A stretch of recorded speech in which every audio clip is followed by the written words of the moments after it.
is Wednesday, and it's July 31st, 2019, 57 degrees outside, 6 minutes after the hour. Tom Eagle off your morning mayor in the house. Shaman Taubin, half man, half amazing, online in Vancouver, British Columbia, and this is the KMMS Morning Soapbox with Tom and Shane. So, off to a good start. Didn't have my music ready to go, and what a day, huh? It's hump day, right, Shane? Yeah, that's right. I hope that the camel shows up tonight at the date, going around. Mike. Yeah, right. Yeah. We need Mike. Mike McCormick will join us this morning. Not sure if Mike's coming at 7 or 8, but we'll get him in here sometime or other. So we'll be happy to have him in as always on Wednesday.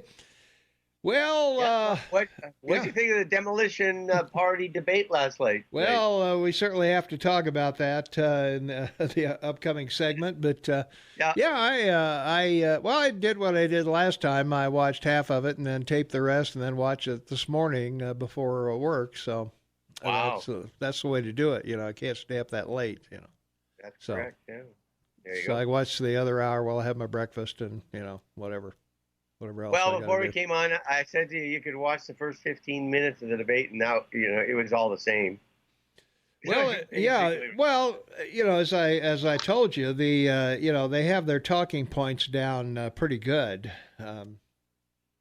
which is fine. That's what they're going to do for the next 18 months, or 16 months, or however long it is till next November. I mean, they're going to just regurgitate the same talking points, and so is Trump. He's going to say the same thing over and over and over till then. But I think this one was kind of a little different, I think. And again, I don't want to get into it now because, we got other things to do. But there were some surprises, I thought, and we'll talk about those coming up in the 7 o'clock hour. So good. Yeah. There's the tease. That's the tease for you. And also, I forgot my power cord for my computer, so hopefully, the battery will last 3 hours. So there you go. Yeah, I got it on Energy Saver or whatever. I don't know if that works or not, but I've got the app chat and the text line up on the computer in the studio in case my computer does go down. We can still communicate with the listeners if they want to text us or app chat us on their smartphone. So, let's take a look at our weather. We're looking for a high of almost 90 today, Shane. 88 or 89 is the predicted high. It's going to be mostly sunny, 58 the overnight low. Very little chance of rain. If there is any, it'll be in the late to evening. Then on Thursday, we got 85 for the high, 55 for the low, mostly sunny, and we're going to have afternoon showers during that period, probably around noon on.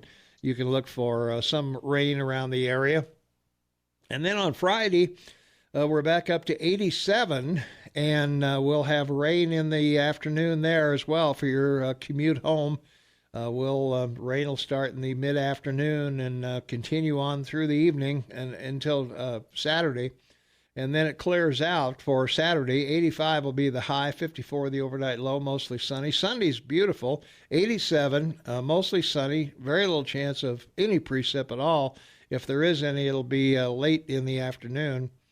And then moving into Monday, it'll be 85 and 56, and again, mostly sunny. And the same story, afternoon rain. So that's how it goes. There you go. Temperatures around the area. Livingston right now is 61 degrees. Manhattan is 52. Gallatin Gateway is 56. Ennis is 54. Big Sky 52. And at the airport in Belgrade, easy for me to say, 53 degrees over there. And we're at 57 here. So we're right up there getting on our way to a high of almost 90 today. 88, 89 is what we're expecting. So that's your weather for the next few days. So all right. Good luck. Baby. Yeah. Our poll question of the day, who won last night's debate? And we've got so far Trump won, 71% for Trump. Of course. 14% say Marianne Williamson. They liked Mary Ann and they liked John Delaney, and I like both of them. Yes, I did. Yeah. Yeah. So Moderates. So get over to our website, kmmsam.com, or on your smartphone at KMMS or AM 1450 KMMS, and vote in our poll today. And let's see who won last night's debate. And we'll be chatting about that a little later in the show. Yeah, let's see. Right now, of course, we got to do this day in history, and well, we're not going to England today. No, but the Marquis de Lafayette, amazing guy. I mean, key to your American Revolutionary War. He was a Frenchman. One of these guys. He lived to 76, which is pretty impressive considering that age. He was born in September 1757. Lived to the May 1834. That's pretty impressive. Three things important about him, and we'll move on. The first is he played a major role in getting the French to side with the Americans. Lafitte Park is right across from the White House, and his statue is there, which is remarkable. He came to the United States because he really was in favor of what they were doing, and then he returned in 1789 and was involved in the French Revolution, of course, over there. But the most important thing was that he was a brigadier general in the Continental Army, and under his command, the Virginian contingent of Washington's army blocked the forces of Cornwall until the Americans and French forces, including George Washington, could position themselves for the decisive siege of Yorktown. So he created the end of the war at the siege of Yorktown, which is a major fact. Returned to France, was appointed to the Assembly of Notables in 1787. Survived the first revolution, in France, and was involved in the second in 1830. The other thing that's important, he helped write the Declaration of Rights of Man and of the Citizen with Thomas Jefferson, which inspired him to Thomas Jefferson to write the Declaration of Independence. So, he played a big part back then in the role of everything that happened in your country, between 1776 and 1791. Pretty cool. And the reason we're talking about him that you left out. What's that? He was a 19-year-old nobleman who made major general. 19. Yeah, 19, he's running the show. I know. Yeah, he was commissioned as an officer at 13. Yeah. So, he was a pretty amazing man. Pretty amazing man. Family of wealth and landowning family in central France. But, just it's incredible.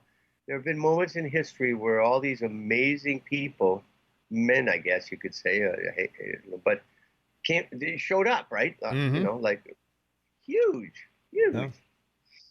1875, Andrew Johnson, 17th President of the United States, succeeded Lincoln, obviously, died in Carter Station, Tennessee, at the age of 66, also was impeached in his reign. That's right. Yeah.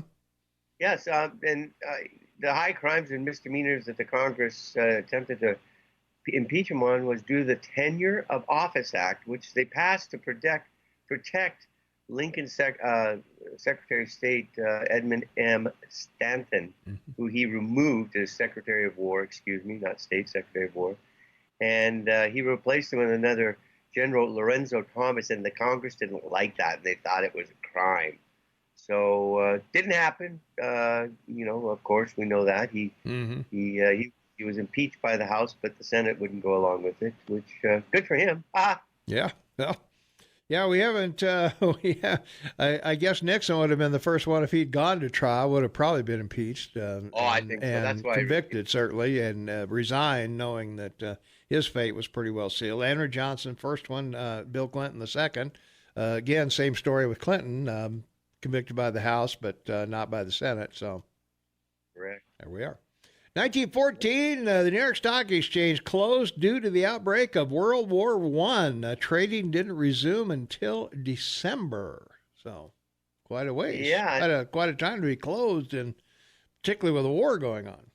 Oh, incredible, and the value today of the market capitalization on the New York Stock Exchange, or as they call it, the big board, is like $35 trillion. So there you go, folks. Right there tells you not enough to cover all their expenses. Yeah. 1919, Germany's Weimar Constitution was adopted.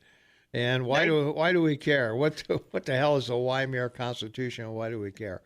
Okay. We won't talk about it then. Go on. No, you can talk about it. I know you're prepared. Well, it's sort of important to German history. It was the Constitution of the German Reich from 1990 to 1933 was a Weimar Republic, and it was the attempt to make Germany a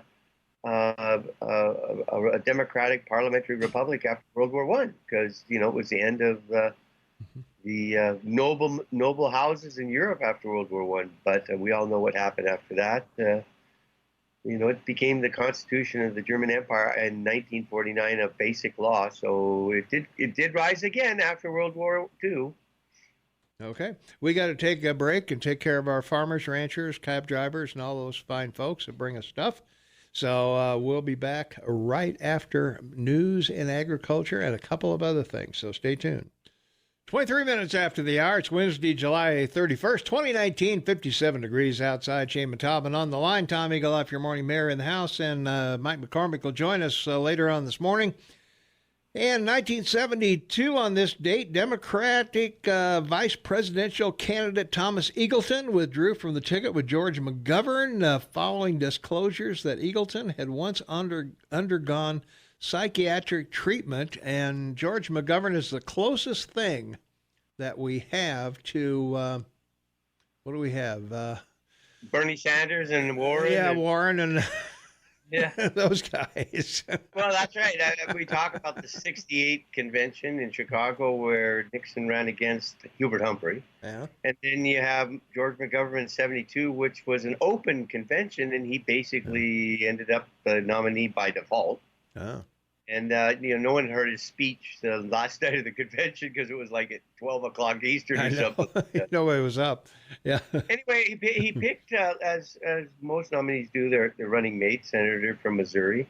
And they had to replace him, a month later at another convention with Sergeant Shriver. Wow. There you go. But he passed away, in 2007 at 77. Mm-hmm.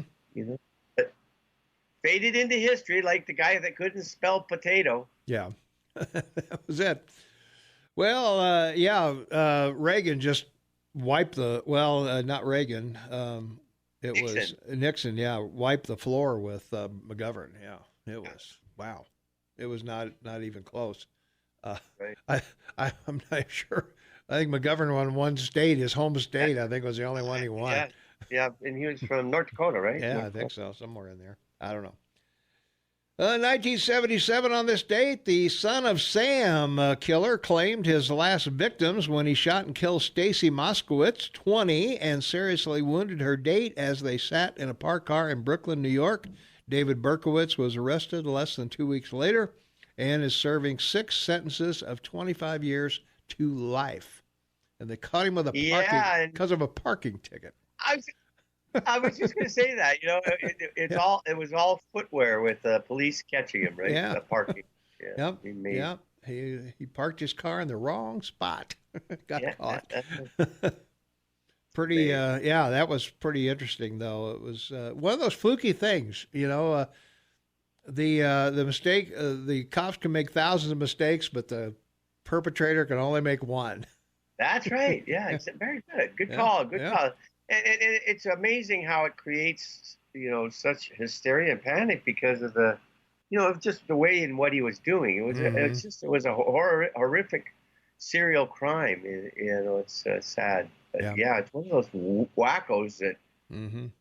Thank goodness they caught him. Ooh. Yeah, dog talked to him, or dad talked to him, or somebody was talking to him. I don't know. I remember who it was, but anyway.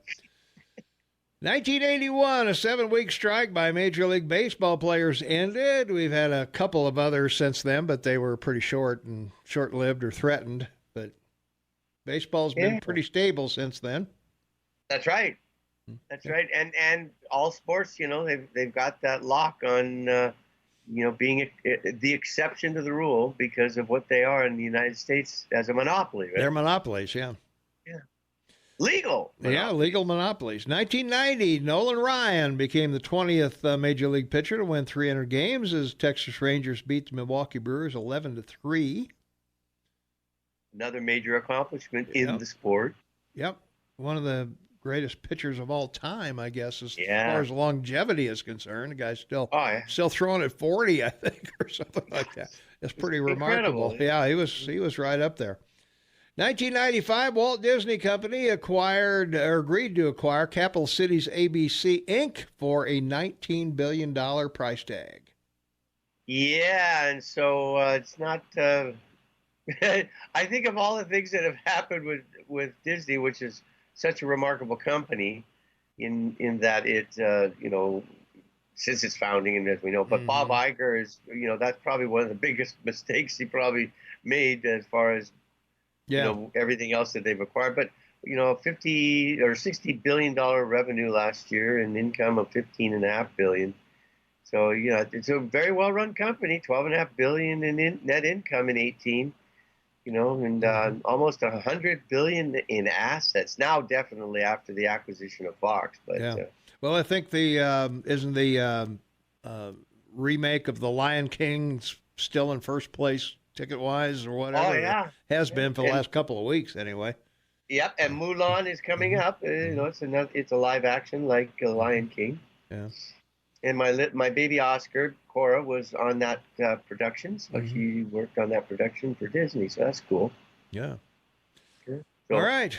Well, that's going to wrap it up for this segment of This Day in History. Of course. We're going to move to local news after the break at the bottom of the hour. We got, Romney's in the news. Not Mitt. No. The Jim. Jim. Jim Romney's in the news. That's a good thing. Yeah, it is a good thing. Finally, we're getting that Jim fixed, and it only took a couple of buildings to cave in to wake the legislature up, I guess. So. Yeah, of course. All right. We got to go. We'll be back after the news at the bottom of the hour. Got Montana State News, Fox News, Burke Foster Weather, Walgreens, ZipRecruiter, and Ben Shapiro. So we'll be right back. 24 minutes for the top of the hour. It's Wednesday, July 31st, 2019, 58 degrees outside. Tommy Galoff, your morning mayor. Shane Montalban, half man, half amazing in Vancouver, British Columbia, Canada. And this is the KMMS Morning Soapbox with Tom and Shane. And we're happy to have you along with us today. And, in local news, the Romney Hall construction underway. And the 2019 legislature finally passed $25 million for the renovation. Lawmakers also required MSU to raise another $7 million for the project. And the Cruzado said that the generous alumni and donors have about halfway there, $3.6 million so far. So they're about halfway to the goal there. So yeah, it's amazing, isn't it? I mean, I know it's been going on since I've been in Bozeman, I think. Yeah, I know, and they're sitting on like $600 million, and I think it is in their endowment fund or whatever, 400 there and 600 in Missoula, and they still want to go out and get more money from. I know. I don't know. What are they doing with what are they doing with that pile of dough anyway? Exactly. Yeah. Well, right now Romney Hall is pretty much unusable. Most of it is anyway. They got four classrooms that'll seat 141 students per hour, and now the new class or the new renovation, I guess, would they'd have 19 classrooms seating more than 1,000. So that's, I guess that's a pretty good deal. You put an extra 1,000 people in there to take some classes. So, and they'll have offices for professors. But the great thing is they're saving the building, because it is pretty remarkable when you see it. Yeah, it's a nice building. Yeah, it's architecturally very, very well. I don't want to say very Montana, but it's. I don't know. It's sort of what would you say, Greek or Roman or something like that? Maybe. Yeah, it's just a typical, early 1900, building, Mm-hmm. sandstone and brick, and yeah, it's just a beautiful building. Yeah, Montana Hall, and that is probably the landmarks of the campus. Most everything else is pretty new, and of course we've got two buildings that fell down, so they're going to be new too. So with soft tops. yeah, they'll have soft tops on them. I like that, soft top. Yeah, They're right. Soft top buildings. Well, oh darn, we can't plant anything up here. No, you can't. Well, it's fire season. Hundreds of Montana residents who fled their homes because of a 4-day wildfire were allowed back Tuesday to gather important belongings as Oregon authorities warned of unhealthy air because of another blaze that sent smoke wafting over a key highway and drifting more than 50 miles to the state's border with California. And in our state, of course, in Montana, fire officials expressed frustration that about half of the people told to leave 400 homes and 2 state campgrounds threatened by the fire did not heed the evacuation warning issued over the weekend. And so the fire in Hills with housing subdivisions, about a 20-minute drive from Helena, has burned more than 7 square miles of timber, including dead trees killed by beetles. What else? Well, there you go. What else? Of course. Yeah. So it started burning on federally owned land near a location that has been used as an informal shooting range and is believed to have been caused by a person though investigators have not determined the precise cause yet of that fire. But the fire season is coming. No question. Here it comes, baby. Yeah, hot. No rain, fire. Yeah. Well, while we think about it, I think I'm going to fire up some commercials for you. So we're ready to go. All right. We'll be right back right after this. 17 minutes for the top of the hour. It's Wednesday, July 31st, 2019, 57 degrees outside. In other news, an ardent critic of the federal government who has argued for selling off almost all public lands has been named the Trump administration's top steward over nearly 250,000 federally controlled acres, raising new questions about the administration intentions for vast western ranges and other lands roamed by hunters, hikers, and wildlife to be sold. What do you think, Shane? Wow. Well, what? I mean, 60% of the land west of the Mississippi your government owns. Yeah. So, yeah, I mean, there ought to be room for Cheryl She Shed somewhere. Yeah. There should be room for a trailer park somewhere, right? Even if it's in the mountains. I would hope so. I understand that you want to moving to Montana is so great because you drive 5 minutes and you can see what Lewis and Clark saw. Well, yeah, I think it's a salute. Like we've talked about, don't forgive the student debt. Just take the interest off and let them pay the principal back. Yeah. So, this whole thing about reparations, so make it Missouri land grab, right? Mm-hmm. Western land grab and give people, 10 acres or 40 acres, like that. And a mule. Why pay them? And a mule, that's right. Or a chainsaw in this case. Yeah. Well, anyway, the Perry Penley, William Perry Penley, I guess I should say, yes. Acting head of the Bureau of Land Management, Penley, former mid-level interior appointee in the Reagan administration for decades, has championed ranchers and others in standoffs with the federal government over grazing and other uses of public land. But so we'll see how he does in this position. Yeah, exactly. I mean, how much news does he, does the light shine on him? It's so it's so fascinating to see how this news cycle works in your country. It's remarkable stuff. Mm-hmm. Well, I think when it comes to, I'm thinking of places like Monument Valley over in Utah or places like that. You don't want a monument, or the rock formations there and then an oil well. No, so, of course not. But. If you, as I often say, every bit of New York wants to look like Central Park. So that's right. Where are you? Exactly. So, and most of the state is wilderness actually in New York, right? I well, mean, yeah, it really is. sure. Yeah. Well, in Montana too. And I'm Yes. wondering, we got the national forest here. How many million acres is it, or 1,000 acres, or whatever?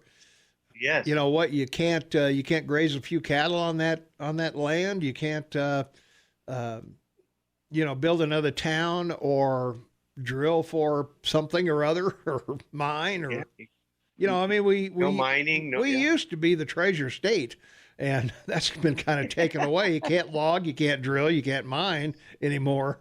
All we are is the tourist state right now. The tourists are bringing the treasure. That's So, right. That's so right. And it's significant, though. It is significant, yeah. as we've discussed. Yeah. Well, in other news, Montana hospitals led the state in wages and jobs, according to a study released Tuesday. The Bureau of Business and Economic Research study showed Montana hospitals employed more than 24,500 people in 2017, and those jobs came with larger paychecks than what's typical in Montana. The average private sector wage in Montana is 40,981. For hospitals, it was 61,144. Healthcare in general and hospitals in particular are at the heart of every regional economy in Montana. And boiled down, Montana hospitals created the second largest number of jobs in the state and came out on top for total annual wages out of 84 sectors. So congratulations to all of our great hospitals out there. They're doing the job. Yes. And they get it done. I mean, Yeah. it's a 20% of your economy, so it's sort of important. Yeah. Well, they took pretty good care of me, both my knees. They tortured me a Yeah. lot, As soon as you get it done, you got to go walk down the hall. And I'm going, wait a minute. That's good. Have I you like seen that. what they did to me?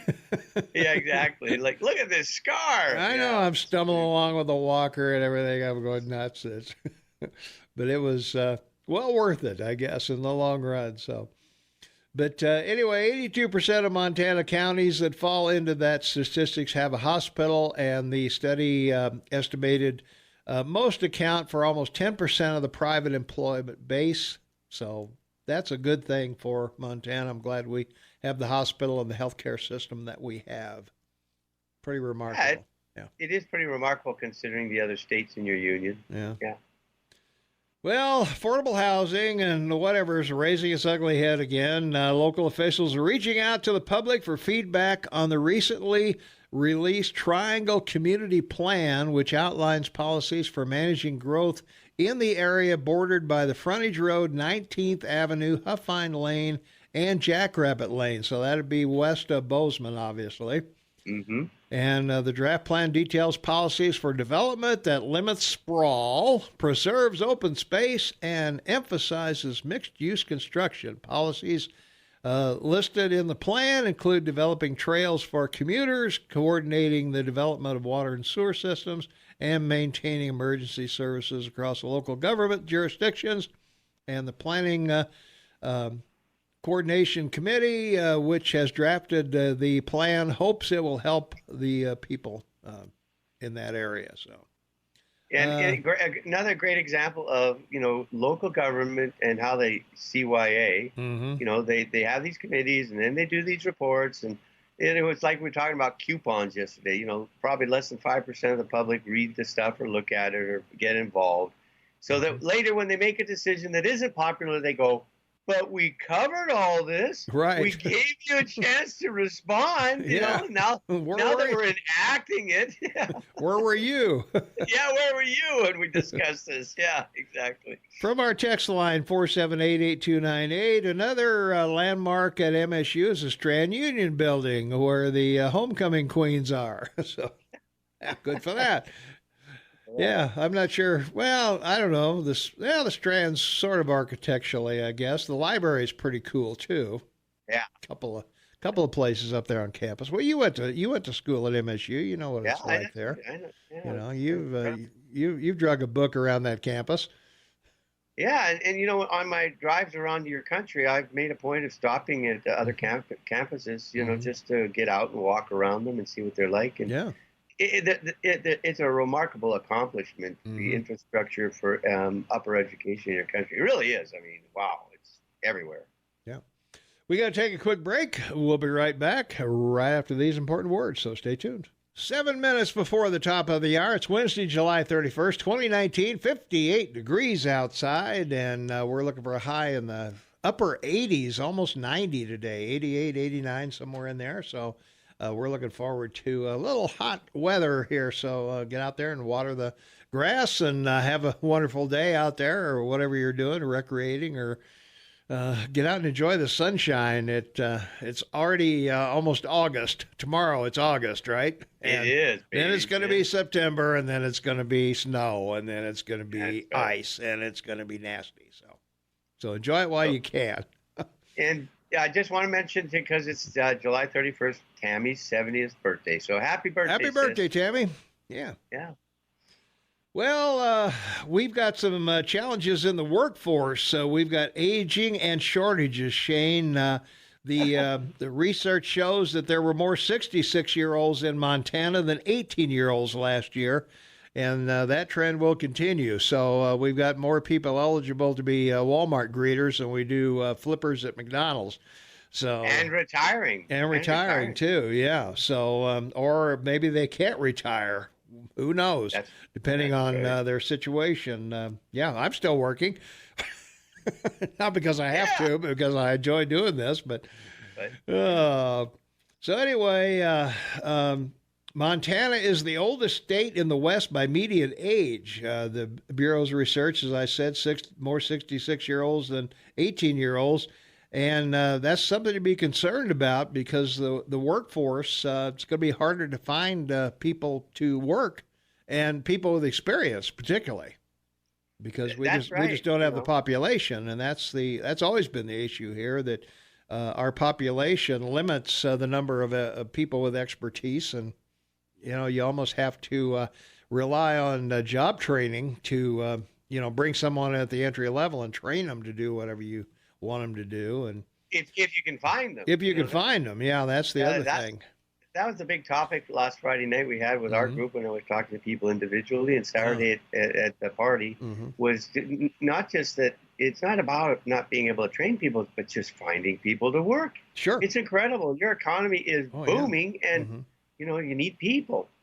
Yeah, that's one of the reasons we don't have a lot of manufacturing here, because we just don't have the manpower to do it, and it's expensive to live here to begin with. Yeah. So that's another issue that kind of keeps people away. I don't know. Had I known how expensive it was to be here, I might not have come. Glad I did, but. No, but it wasn't expensive when you first came. Well, yeah, I was down at Walmart on the corner with my help me, my sign. Yeah, my little help me sign. So. But our even when the college is here, it's hard to find workers, because the first question they ask in an interview is, "Will I be able to ski if I work here? How many days a week do I get to go skiing if I work here?"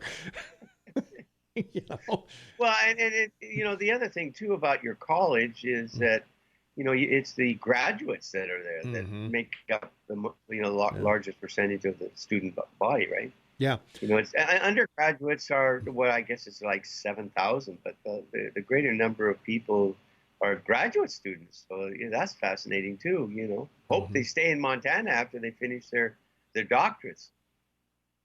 Well, sure, yeah. From our text line 478-8298, school bus drivers are needed. So if you want to get up early in the morning and drive a school bus all around Gallatin County, go for it. Yeah. I'm not sure what that pays, but I would guess it's adequate to as a job in the morning and a job in the afternoon. Well, it's one of those secondhand jobs because it's the off hours, right? So it's, you can combine it with another job if you've got the you got the hours, or you can get the hours from another employer. Exactly. Yeah, it's an offsetting job in the 21st century. Yes, it is. Well, our poll today is Well, it's who won the debate last night, and let's go over and check our results over there because I had it up here. Let's see, refresh that a little bit, and yeah, Trump's still the winner, 9. Yeah, yeah. But a lot of people liked John Delaney, 17%. Well, 52% said Trump, and that's just because we have a conservative audience. But yeah, right. 17% liked John Delaney, 11% Bernie, and 11% for Marianne Williamson, and 5% for Mayor Pete. So, and the rest of them were kind of left in the dust. Elizabeth Warren, no votes there. O'Rourke, Klobuchar, Hickenlooper, Ryan, and Bullock. Nothing. You'd think Bullock would get some in Montana, but yeah. Well, apparently not. Yeah, I know. The fascinating thing about it is a year ago we were starting to talk about it actually, and I thought if a moderate stood up and said, this is crazy what you're suggesting. I don't see us beating Trump by doing all this. And what, 4 or 5 of the guys last night were moderates, and they went at it pretty hard against the other progressive liberals.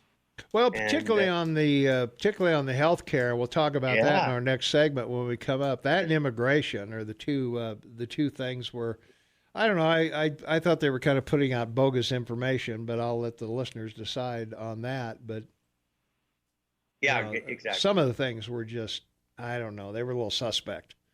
They were. It was health care, immigration, and racism. Yeah. Well, all right.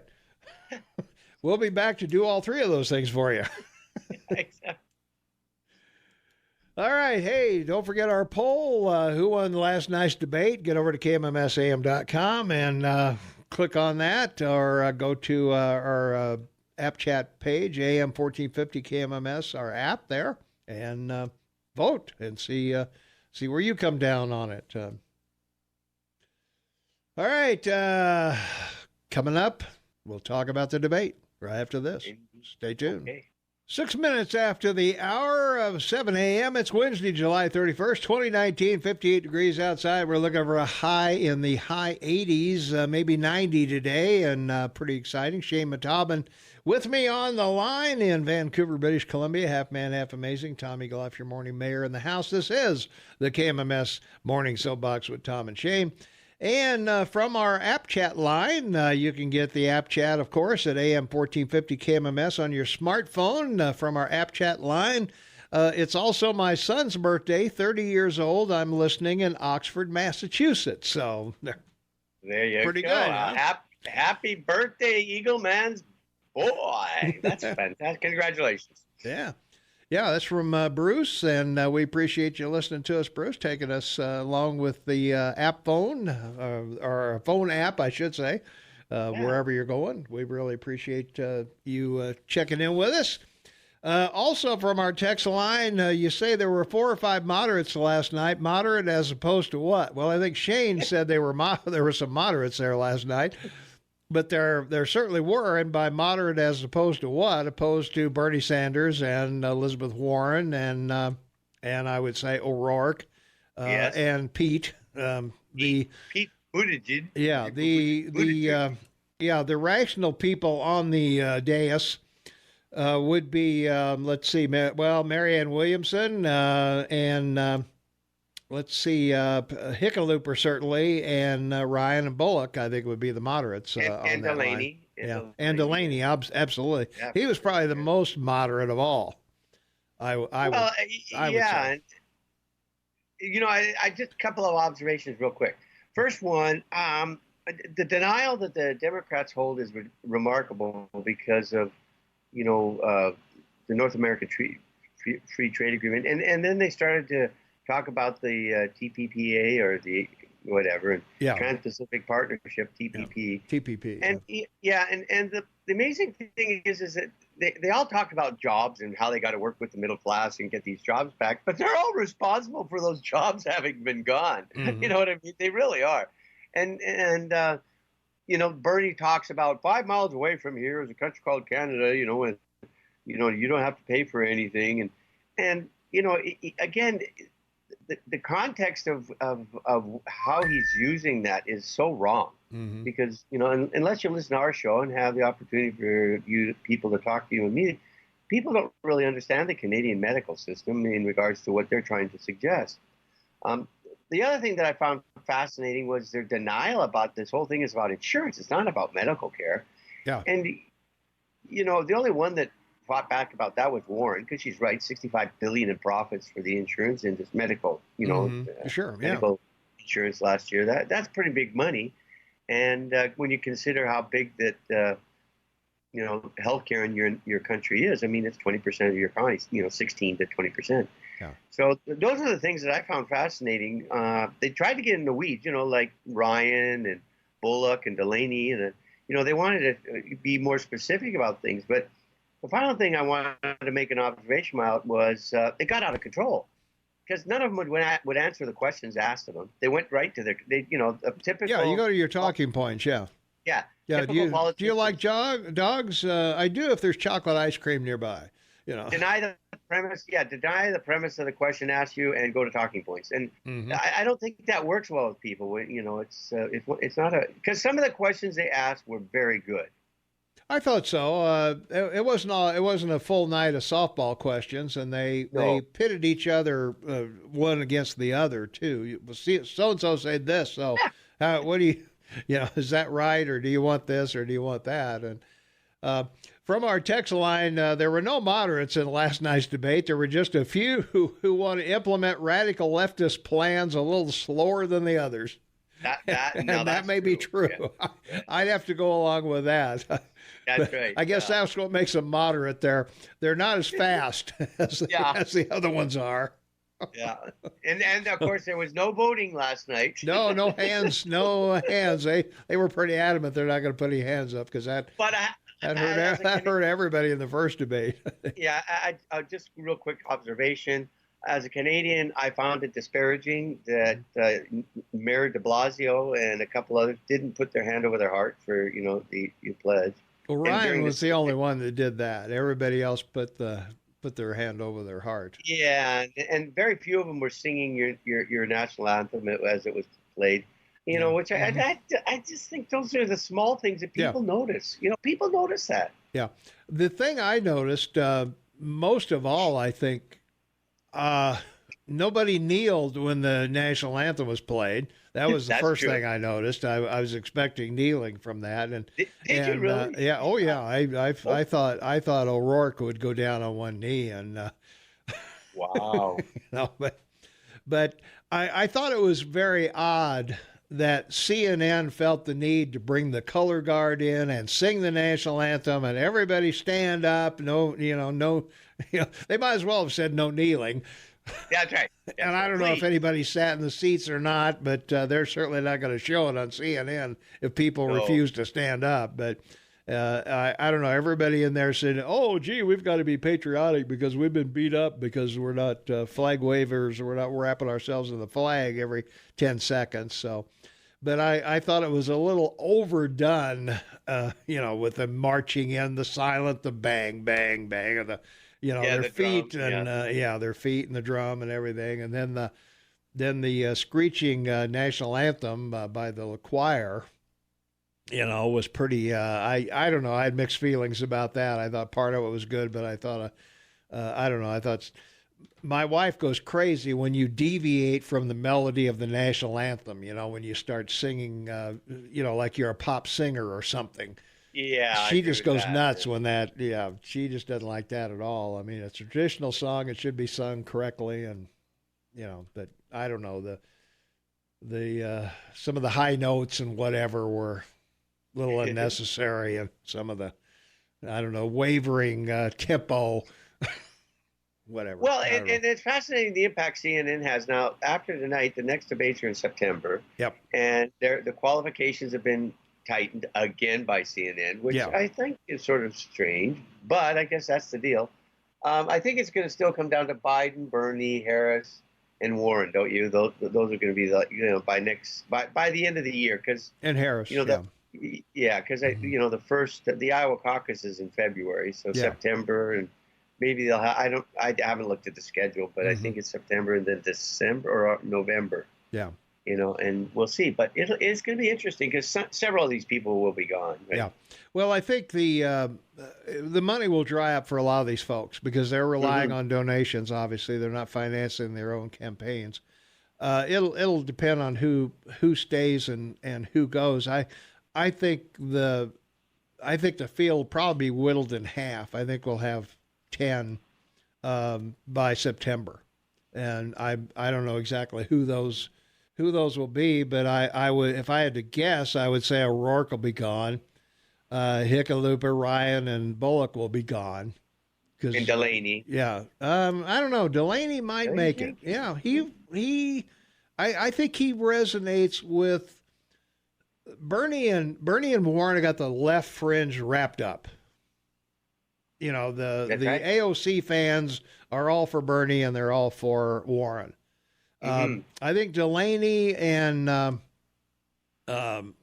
Biden are going to try to play that middle of the road in the primaries, because you can't just go out. If it was a Republican primary, you can't go after the far alt-right only. You've got to go to the center somewhere in there. That's right. And, I didn't think that Biden would make it all the way. But if it ends up being Biden, Bernie, Harris, and Warren, they're going to split the vote. Warren and Bernie will split the left-wing progressives. Right. And then Biden and Harris will split the moderates. And then it could be an open convention. That's what would be really interesting. It could very well come down to that. It depends on who's the last guy or gal standing. Yeah. And I would agree with you. The one thing that I think that nobody seems to want to talk about is this immigration thing, and they're talking about children ripped from their mother's arms. They're never ripped from their father's arms. They're never ripped from grandma's arms or their aunt. It's always from mom. Mom and the kid made this 1,000-mile trek, and the Trump policies pulled them apart. Well, they're separated for three reasons. First, is the person who's accompanying the child really the parent? Is it really the parent, or is it just somebody smuggling a kid in? And the second reason is the kid being abused by the person that's bringing the child to the border? Well, I think taking that trip would be abuse. Well, I would think it would be. And the third reason, of course, is the person accompanying the child wanted for a crime, either in the U.S. or their own country. So that's the separation of the children ripped from their mother's arms is to protect the child. But the hypocrisy of that discussion was when they asked, they all said, "Oh, we have to defend the border." Well, yeah. No, but every one of them said it. Yeah. Well, they got into the discussion about how do we want to decriminalize coming into the United States? Half of them did, half of them didn't. So. Exactly. I don't know. But for the most part, when they asked them, they specifically asked them those questions, and they really didn't want to respond to, their position on the border, because they know whatever they say about your president, that it is, I think the top three are insurance, healthcare. Right. And then the economy and the immigration. Those are the three. Those are the three things that are gonna weed everybody out, because that's what people are concerned about. Mostly. Let's go to our text line, 4788298. Being a lifelong Montana conservative, I have to give Bullock credit for not being on board with decriminalizing illegal immigration and for not agreeing with free health care for all. He is at least smart enough to see that it will be the demise of the country, and that's from John. And thanks, John, for weighing in on that. And I agree with you. I thought Bullock took the high road to get himself noticed. He had to disagree with the status quo, and that's the only way he's going to stand out. Now, whether he's got any sound bites or not, that's another question. Yeah. But his big win last night was admitting that Trump took Montana by 20%, which I don't think a lot of Americans do that. Because it's probably. But but mentioning that it's the House and the government in Montana is split, between the Republicans and him, but that he can work with them and pass legislation and get things done. Yeah. And I think that's a real important aspect of the potential for him, because he looks pretty good up there. He's young. They've done all these polls, and the biggest poll I found fascinating is 54% of people want a president between 50 and 60. They don't want old white men as a president. Mm-hmm. Well, I think that's always been kind of we've always had fairly youthful presidents. Bush wasn't that old. Obama certainly wasn't that old. Clinton wasn't that old when he was in office. Reagan was, and a lot of people were afraid of that. They were fearful that you had a senile guy with his finger on the button. The nuclear control there. Bush Jr. was young. So, but when you look at the last 60 years, I mean, the two oldest presidents really were Reagan and Johnson. Yeah. Everyone else was young. Yeah. So, well, makes sense. Well, and when Trump ran, we had the two oldest people ever running for. No, that's true. I guess. Yeah. Well, not Reagan, but certainly pretty old. But yeah, exactly. Yeah. From our text line 4788298, I did appreciate Bullock's comeback to Warren's crazy ideas to announce to the world that we won't use nuclear weapons first, although he kind of stumbled his way through it. And yeah, I'd agree with that. But I thought Bullock acquitted himself pretty well last night. I think he did a okay job. So yeah, he was on the mark. Yep. We got to take a break. We'll be right back. 22 minutes after the hour of 7 a.m. It's Wednesday, July 31st, 2019. Mike McCormick will be in at 8 o'clock. Shane Mataba with me today. And as always, thank you. Why today's special? You're always here. Because it's hump day. It's a hump day. From our text line, to quote Shakespeare on CNN and the national anthem, methinks thou dost protest too much. And I probably do. It's when you hear the national anthem and how it's presented by whoever's singing it, it's a personal choice of whether you like it or not. I mean, I like the song, but yeah, of course. I mean, it is. It's relative. But sometimes the presentation is not exactly what I think is being patriotic, or it's more. Let's see how much different we can make it and still stay within the national anthem. Right, and there's two sides to politics, policy and politics. That's right. And, your president has made this a political issue, and rightfully so, because, he's a conservative and believes in the country and the loyalty we should all have for our countries. Yeah. And respecting the flag and respecting your national anthem pretty much reflects how you feel about your country. Well, I think so, and that's why I was kind of surprised that we had the color guard come in, and then we had the singing the national anthem, and everybody stand, and all this kind of hoopla before they ever started. I don't know. It seemed a little self-serving, because I think most people, well, not most people, but there are a sizable group of people that don't see the Democratic Party as being very patriotic. Well, and that, just as an observation again, it was interesting because the color guard was made up of veterans. Mm-hmm. I think that there won't be any Republican debates, of course, but given that if there had been, there would probably have been military. Mm-hmm. Right? It would have been full military, but so that's another one of those aspects. I think people pick up on that, right?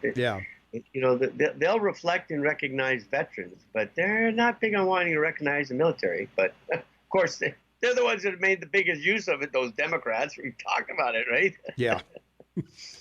From our text line, 4788298, Bullock wasn't honest about his positions when running for governor of Montana. What makes anyone think he's stating his real position now? It is a political move to make you think he is the lesser of all the other evils. And as I said the first time I heard Bullock in the debates for governor, yes. After hearing him, I wanted to go take a shower. I really did. I know you did. He was. I don't know. He seems like a sleazy guy to me. I don't know. I've never personally met him, but I don't know. Well, and again, this whole thing about Trump texting and everything, it's like, where have you people been? I mean, it's the 21st century. I mean, I know whether people do or do not like it. Mm-hmm. The fact is he controls the news cycle. He does, yeah. And that's what's important. As we've said, it doesn't matter whether somebody is saying something good or bad about you, as long as they're talking about you. Right. Well, the other thing that I like is every time he takes off to go somewhere, he wanders over and talks to the press for about 20 minutes. That's right. I've never, other than Harry Truman, taken a walk every morning with the press. Certainly Nixon did, even Reagan didn't do that. No. And certainly Obama didn't. Oh, gosh, no. Bush didn't. What was your favorite day in the White House was the most difficult question Obama got, right? I mean, seriously. Mm-hmm. And so these guys, the fascinating thing about him doing it is his knowledge of what he's doing. Yeah. That's what's fascinating, right? By the way, real quick, the other thing I found interesting about the debate was all they talked about is what's wrong. Some of them tried to come up with solutions, whether you agree with them or not. But the solutions aren't the problem. Mm-hmm. The problem is solving the problem, and that's what is so remarkable about Trump. He's a guy that solves problems. He sees a problem, focuses on it, bam, And in some cases, he brings those problems on. He went to North Korea. That's an issue that most presidents before him ignored. They wouldn't go meet with this guy, and I think that shows a lot of let's sit down and talk. Yeah, well, at least whether we can agree, whether we can agree or not, let's at least talk about it. Yeah, and Klobuchar last night was the one who commented, I would want to meet with anybody we're having issues with, wherever they are in the world. And Warren's big line last night is, "Let's not use Republican talking points." Like that was a surrender quote, right? Like, yeah, she was. I think Bernie went up. I think Warren went down. I think Klobuchar might have come up. She had some pretty good points, and Delaney for sure. I think Delaney and poor O'Rourke. I don't know what did he get, like 3 minutes in the whole 2.5 or 3 hours. I don't think they came to him more than a couple of times, or certainly he didn't say anything memorable that I remember. Well, the thing about the two leaders, Bernie and Warren, I'll say this: Bernie's a very angry guy. That's the way he came up. He is angry, yeah. And Warren was rude. Yeah. She interrupted everybody. She wanted to grab as much time as she could. And, she's breaking their own rules they agreed to. I know, yeah. Yeah, I didn't see anybody taking any time away from anybody that talked over or, you're going to lose time. Or I certainly didn't see that. I don't know who's keeping track of the time. But I would really be interesting to see how much time O'Rourke got, because he was almost non-existent up there. Well, and when they went to him, he didn't really seem to have a specific talking point. That's what I found. Yeah. That's why I say I think he will probably go down dramatically with this one here. From our text line 478-8298, LOL, laugh out loud, solves problems. He creates chaos and division. Okay. I don't know where they come up with this. I mean, Trump doesn't talk about racism. They do. Yeah. That's all they talk about, and they accuse everybody of it. Yeah. And it's one of these situations where you listen to it. Now, it's getting to the point where for me, and I think most people are like you and me. Now when I hear someone say race, I just go blank. I don't listen to what else they say. I just, I don't. They've kind of lost credibility because the race card doesn't hold any weight any longer. Yeah, it's used so often, and it's used out of context so much that it has no meaning anymore. Right, like they call your president racism because of what he said about the rats in Baltimore, but nobody turned to Bernie and say, "Well, are you a racism? Because you said the same thing a year ago about Baltimore." Okay, we gotta go. We'll be right back with more right after this. 25 minutes before the top of the hour. It's Wednesday, July 31st, 2019, 64 degrees outside. Shane and Tobin on the line with me, half man, half amazing and beautiful. Well, I don't know if it's beautiful. I've never been there. It's probably a dump. Vancouver, British Columbia. Nobody wants to live there or go there or even be seen there. What's your rat population in Vancouver? Oh, we don't have a rat problem Oh, here. We really come don't. on. No, we don't. No, You no, really we don't, huh? What do you got, a cat No, problem? no, we do have a drug problem, but Well, yeah, it hasn't accelerated to any of the hadn't rates gone in to your catch country. yet, huh? All right. No. Okay. In fact, the city of Vancouver is painting alleys now. So They're painting alleys. yeah, and the garbage cans in the alleys. Yeah, they have this pink orange sort of decor that they want to paint the alleys in Vancouver. To Are keep they them painting the clean. buildings or the street Yeah, yeah, or no, both they're or painting the buildings, side of buildings, and all the garbage cans on the street. how do So the the owners people, of the buildings feel about having an orange building in the back, opposed to being in the front, whatever it is in they're the not, front? Well, they're not paying they got no say in the color of their building. Wow, no, that's socialism if I've ever heard it. and they're getting improvement on their building at no cost. So Oh, Yahoo! so this paint is an improvement of the building, huh? Well, it's protecting the building, right? They're getting the building. Well, painted, is it orange like the fruit, or is it I don't know, pink. sunset orange or more pink? It's a pink orange sunset. You're gonna have to send me a picture so I can put it on the line. Oh, okay, I'll send you. I I don't know, but yeah, being forced to paint your building or having to sit by and let the government paint your building, I don't know, man. That's socialism if I've ever heard it. Wow. Let's go to the phones. 522 Talk is the number. Caller, you are on the Morning Soapbox with Tom and Shane. What's up? This is Carl Clink. Hey, Clint.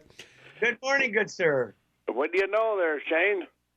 I'm just happy to hear your voice. Well, he knows they're painting the alleys pinkish orange.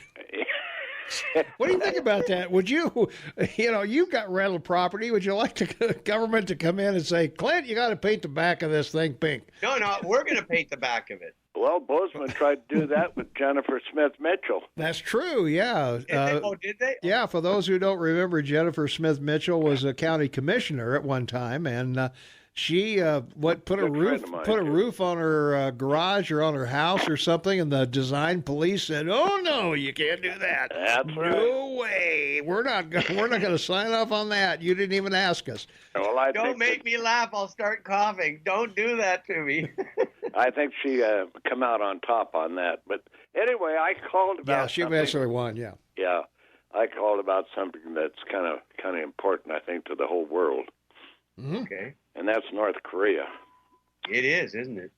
Well, here's Pakistan now. They got the atomic bomb, right? Yeah. How many is there? Israel's got it. 6. Yeah. We know England's got it. France, Germany, China, Russia, the U.S. Okay. Now, they belong Israel to a League of Nations, which is the United Nations, and they have the AEIA, I think it's called, You're right. that inspects all of these once in a while or yearly or whenever. Yeah. Now, I'm going to make a prediction here. I know one thing for sure, in my mind, North Korea is not going to give up their nuclear weapons. They will quit shooting off their missiles and things like that.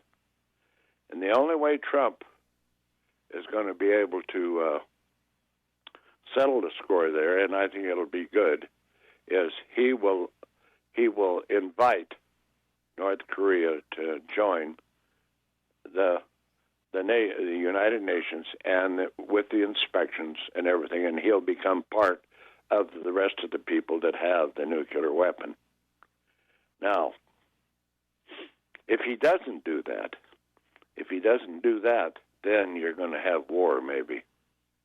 If Kim Jong-un won't join with the rest of the nations that have the nuclear bomb, then I think you will have war, and then we'll have World War III with China also. And well, look, if Trump has any kind of military action between now and the election, he could lose. Mm-hmm. He will. I mean, he'll what? Lose. Oh yeah, he'd lose, I think. Yeah. The thing is that I'm thinking about, Kim Jong-un, what he's doing, he's testing the other nations, Japan. He's even testing his own China, and various different things, and Russia.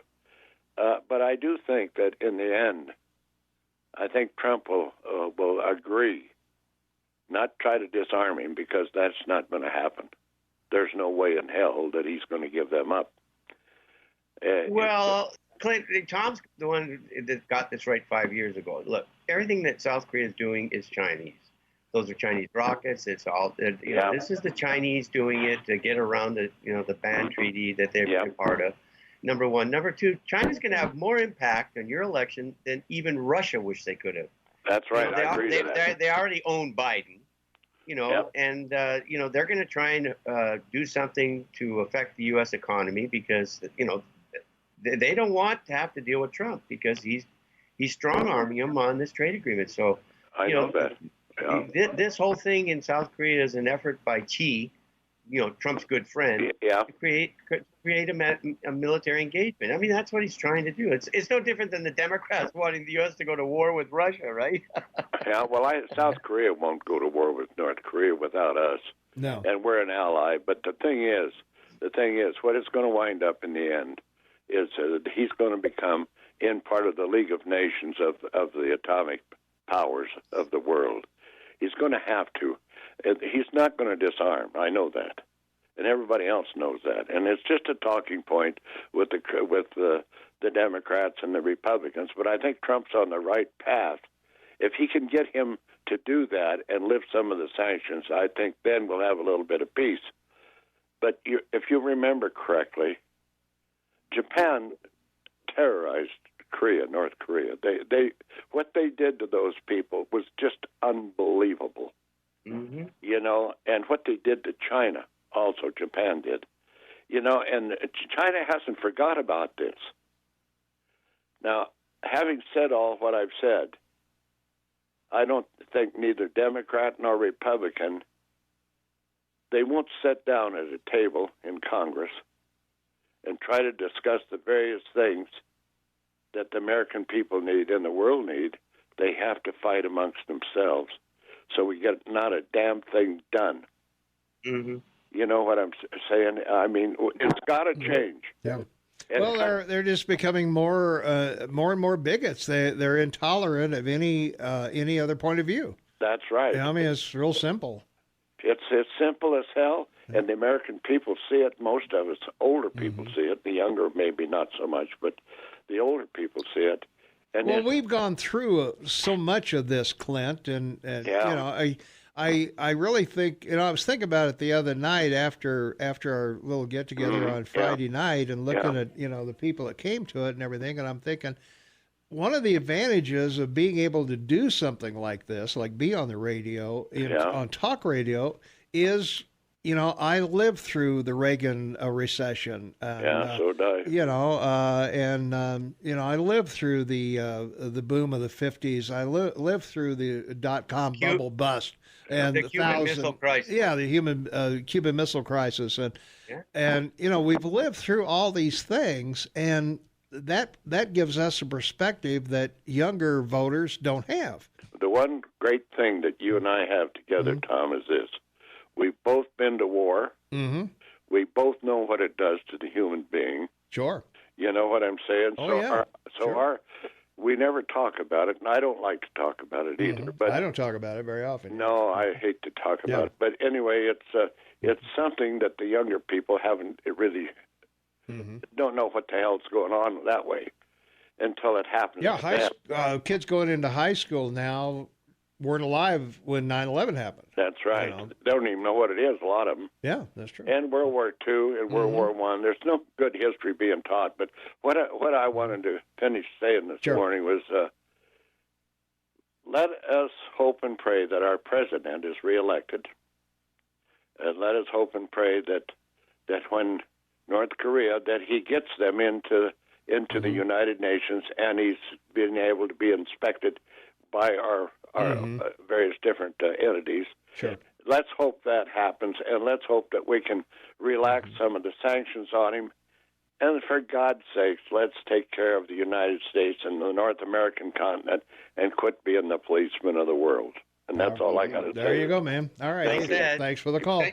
Thank you, good sir. We got to take a quick break. We'll be back in 1 minute. 13 minutes before the top of the hour. It's Wednesday, July 31st, 2019, 67 degrees outside. Good morning, everyone.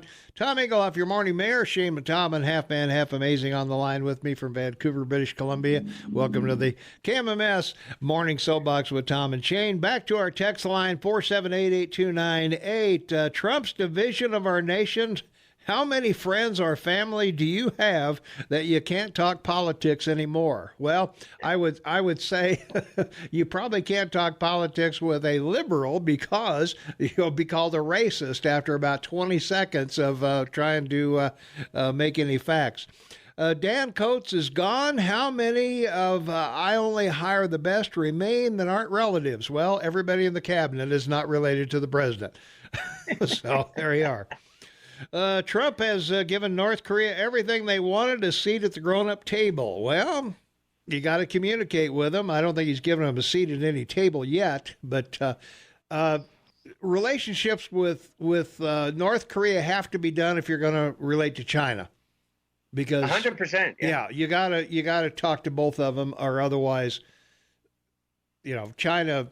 Well, you can't just go to China and say, "Hey, rein in North Korea," without going there and talking to them and say, "Hey, here's what they want. Here's what we're willing to do." But they got to stop testing and all the other stuff they do. That's right. If you're president, you got to get a wedge between North Korea and China. Number one. Number two, your intelligence agency's been wrong about North Korea forever, ever. Yeah. So and look what he's had to deal with, finding out what they've been up to, trying to get rid of him.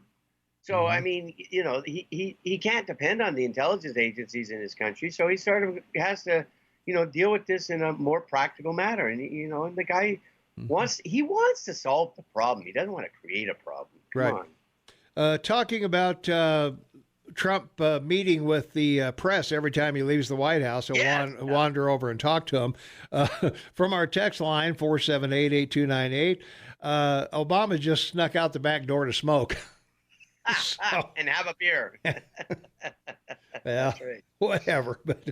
But yeah, certainly wasn't one to have press conferences and talk to the press all that much. So, yeah, it's sad to see that. So.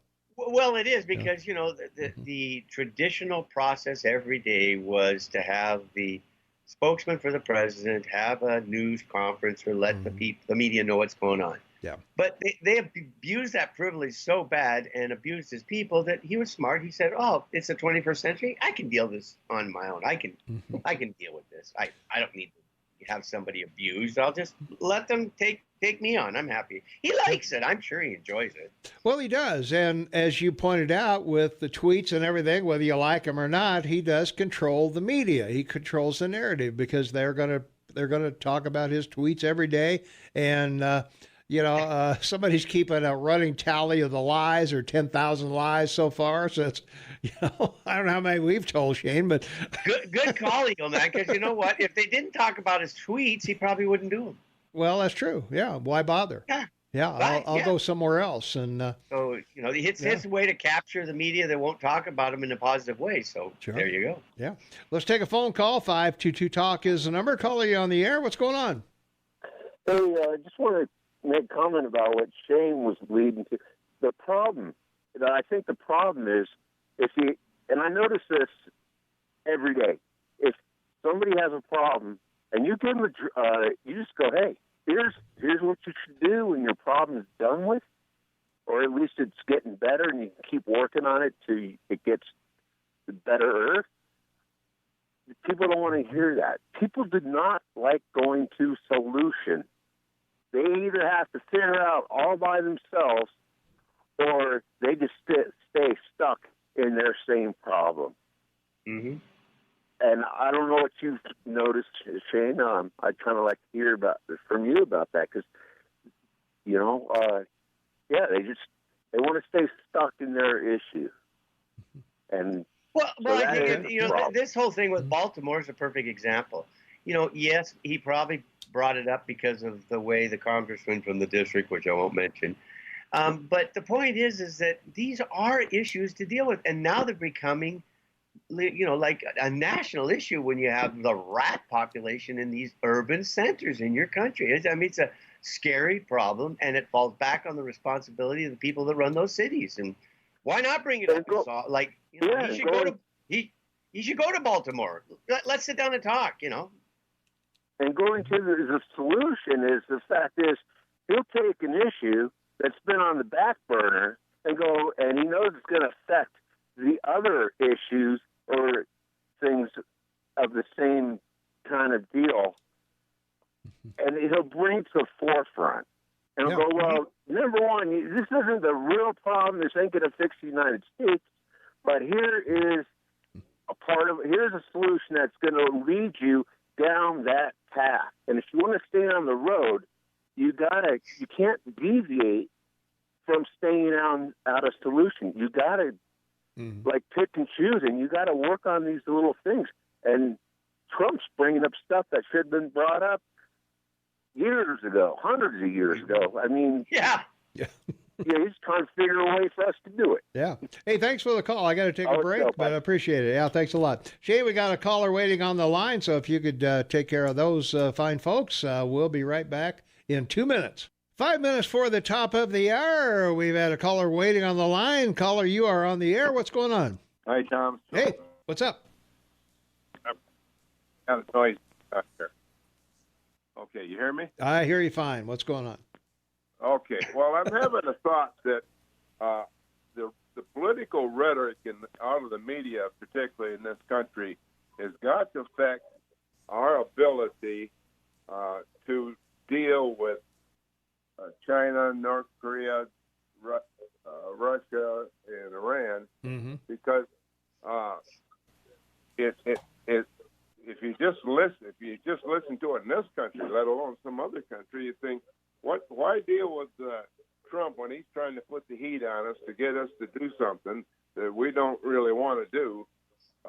We'll just wait till they get rid of this guy, and we won't have to do anything about it. Well, I think that's what they're counting on, and that's a positive for Trump. That Russia should be, if they're going to interfere with the election, they should be working for Warren or Bernie or somebody else. I can't see that Russia or China particularly wants to keep dealing with Trump because he's as tough as they are. Yeah. So, yeah. But it really is affecting what most people think of as world peace efforts on our part. True. Yeah. No, you're right on, I think. So, thanks for the call. Okay. All right. 522 Talk is the number. Calling you on the air. What's going on? Hi, can you hear me? I can hear you fine, yeah. Yeah, I've got 2 points I'd like to bring up today. Sure. The first point is I would like to stop paying federal and state tax and bankrolling these so-called politicians to put us in the deep, dark hole like they're doing today. It's really embarrassing to our United States ways of life. The other item is I think we need to probably do an anti-levy on these city council guys and give them a demotion and payroll and put them down to they make $170,000 to $200,000 a year, $250,000 potentially, and all they do is just come after our wallets for property tax and just keep hiking things up. I think we need to put them down to maybe I think you lost a $50,000 or $60,000 payroll a year. Where the deplorables are at, see how hard it is to make ends meet.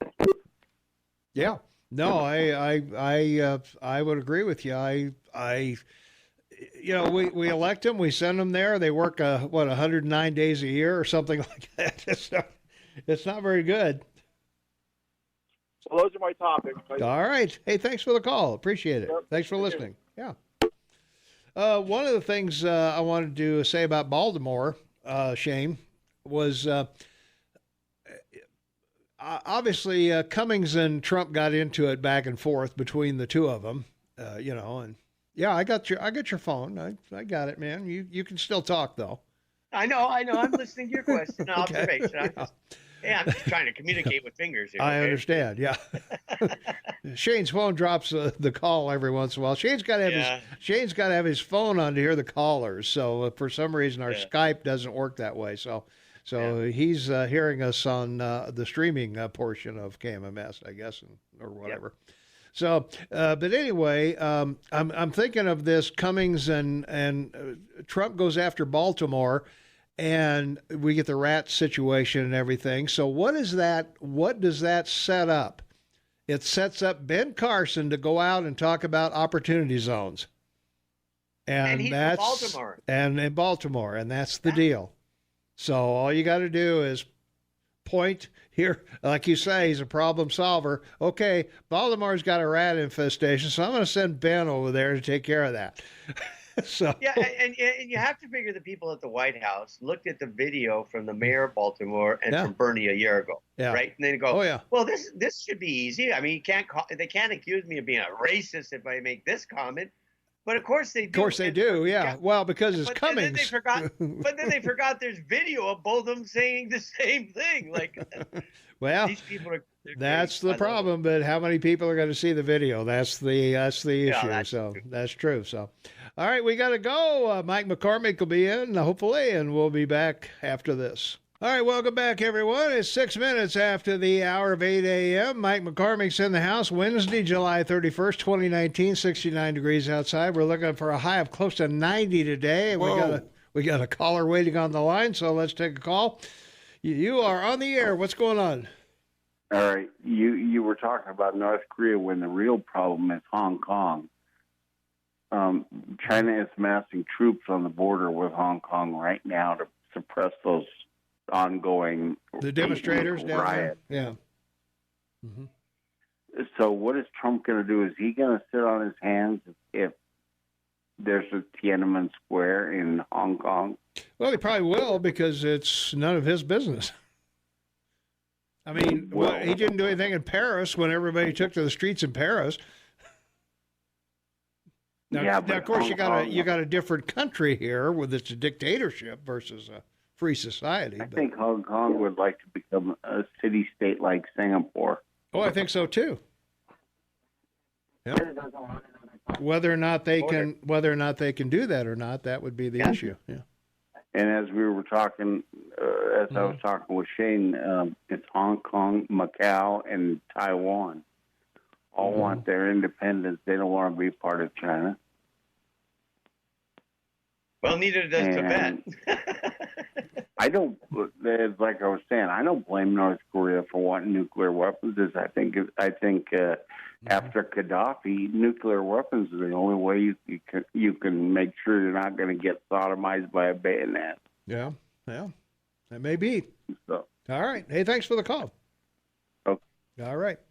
Let's take one more call. 522 Talk is the number. Caller, you on the air. What's going on? Hey, this is Mike. Hey, Mike. So the reason he ain't going to do anything in Hong Kong because there's no oil there. What about Venezuela? There was protests going on down there. That's true. We thought we had to step into that. That's true. That's true. You got a point there. So I'd like to make a point on the debate last night. Sure. Amy Klobuchar needs to shut up. And if I hear her say that rich people will get free health care one more time, I know. Let me decode this for you. Amy Klobuchar lives in my home state of Minnesota, and also Stephen J. Helmsley lives in Minneapolis as well, who is the CEO of United Healthcare. And I guarantee she's getting tons of money from them, and so is every other moderate that's against single-payer health care is getting tons of money from the healthcare industry. I would think so. Yeah. So it's time. It's time to go to single-payer. It's just ridiculous. You can go bankrupt when your kid gets cancer. It doesn't make any sense to me. So yeah. All right. I don't know. Later, guys. Sounds good. Thanks a lot. All right. Mike McCormick's in the house. How you doing? Oh, I'm so good. Yeah. Love this time of year. Hey, Shane, happy Wednesday. Thank you. It's hump day. Happy Mike. You got it. Mike. Mike. What day is it? Hey, stock market looks good. We're going to get a federal rate decrease today. And a decrease? The rates are going to go down by a quarter point is what we're expecting at 2 o'clock. They're going up by a quarter point.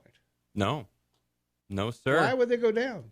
Because the they're going economy's down, yeah. slowing down. Well, that's man. true. We I need guess we so, need yeah. more candy. Okay. We're having a sugar It's crash. whether it goes down a half or a full or a half. We don't know half or a quarter. We don't know what's going to happen. No. Let's be clear. We don't No. know. Anything can happen, which is exciting. But we're pretty sure it's going to go down 0.25% on the short-term rate. So that's going from 2.25 roughly to 2.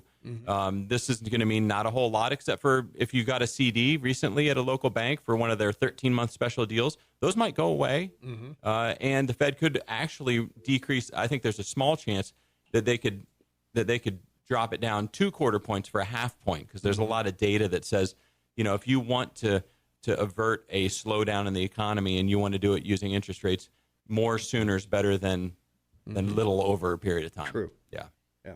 Now, does this really matter for stock investors? Yeah, it does, because the don't fight the Fed thing has been really the only game plan to play, along with the Trumponomics, for the past decade. So it's likely that we're going to see a 1/4 point down, and it's going to likely be that they say, we're happy to lower it some more. We want the economy to do well. We don't see any problems with our two mandates, which are inflation and unemployment. And that's going to lead to another leg up on this economy, I think. I think that I'm not saying that's going to happen, but I'm saying you can't, if you have your money at risk, and this is longer term money, 5 years or more, you can't afford not to have it invested right now. That's my thought. I would agree. Yeah. What do you think, Shane? Well, my feeling is. Here we go. So my reasoning is, we've always believed or been led to believe that the job of the interest rates in the Fed in the U.S. is inflation. I don't think in this case that's what's going on. I think what's going on here is their balance sheet.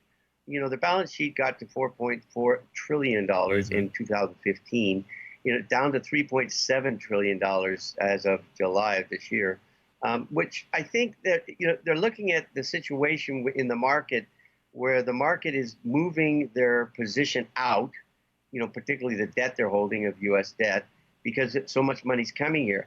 If they let the market, the overall market stall, which an increase in interest rates would happen, I'm sure Mike will agree with that, then they getting off this, issue they have with their balance sheet and quantitative easing that they did for 10 years puts a sort of a stall on it. So they got to keep the market going. They got to keep money coming into the U.S. and it gives them a chance to, unload debt that they're holding.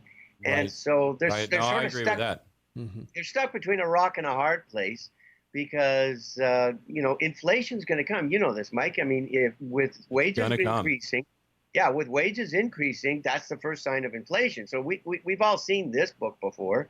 But they're not talking about that, and so that's my point.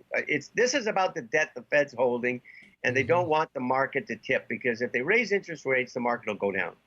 True, and we've got this inverted yield curve, and that's a great point, Shane, that they still are sitting on a ton of assets that they purchased from us during the times of duress during the downturn. Right, and so a good economy, continuing this good economy, allows them to sort of sneakily sort of bleed these things off into the market and get more balance going. So I think generally we're all on the same page. And yes, inflation, there's people, the millennials probably don't understand what inflation is, right? Yeah, because they haven't lived through it. A latte's always been $5. Yeah, I know. Yeah.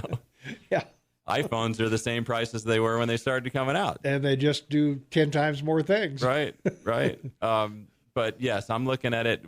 We've been talking about the specter of inflation ever since they started easing monetary policy and haven't seen it. But, I'm watching gold, watching oil, watching commodities, and, Treasury, inflation-protected treasuries, they're the biggest head-scratcher of all. They just don't seem to do much. Well, surprising as well, the gold is as high as it is with the market where it is. Usually, usually people run to gold when things get tough, but I'm not sure why gold is all of a sudden 1,400 or more. Well, two quick points. Of the $3.7 trillion still on the Fed's balance sheet, $1 trillion is mortgage-backed securities, because when they were doing quantum easing, they were buying debt from banks and their mortgage-backed securities. So this is why it's important to look at the 10-year interest rate is 2.05, and it's dropping. It's dropped overnight. And the 30 years at 2.57. Now, historically, this is the way it works. if the rate drops down, the price of the bond goes up. Mm-hmm. Well, that's to the advantage of the Fed, because if the price of the bond goes up, they're not paying as much in interest. They're making money selling them because and they get it off their balance sheet. Right. So there you go.